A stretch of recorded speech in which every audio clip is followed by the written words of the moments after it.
আমি ওখানে নিজে গেছিলাম এবং আমার ওই যে জেনারেল হাফিজ উনিও গেছিলেন। তো আমরা ওখানে যেটা দেখে আসলাম, ওখানে একটা জিনিস পড়ে গেছে, ওইটা একটা প্লাস্টিকের মতো, এটা উঠে যে আবার ওনাকে মাথায় আহত করছে। তো এখন তো আমাদের যেটা করণীয় এখন হচ্ছে যে ওনার দাফন কাফনের ব্যবস্থা করা। তো সেই জন্য আমরা এখানে ওই যে মেট্রো রেলের লোক থাকবে, ওনারা দাফন কাফনের সমস্ত ব্যবস্থা করবেন। এইটা একটা জিনিস। আরও দুইটা জিনিস, সেটা হচ্ছে যে আমরা আপনাদের সঙ্গে আরও যোগাযোগ করব।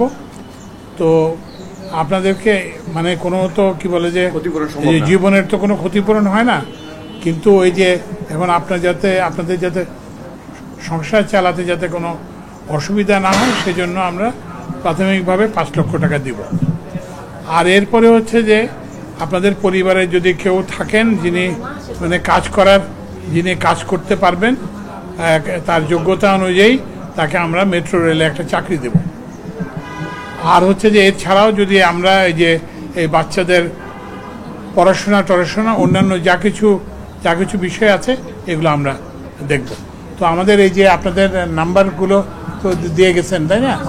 নাম্বার দিয়ে গেছেন তো আপনাদের অফিস থেকে যোগাযোগ করবে এবং ওই যে আপনাদের সঙ্গে আমাদের এই যে যোগাযোগ এটা থাকবে।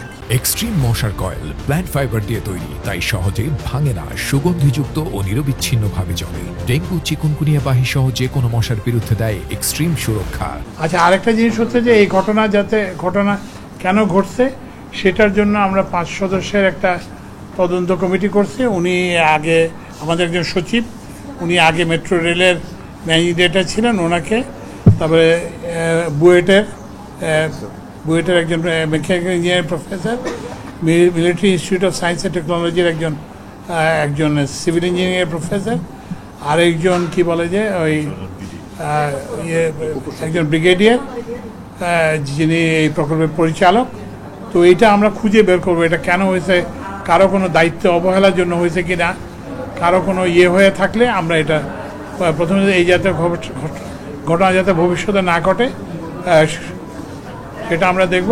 আর এটার জন্য কেউ যদি কোনো দায়ী ব্যক্তি থাকে তার বিরুদ্ধে আমরা শাস্তিমূলক ব্যবস্থা নেব।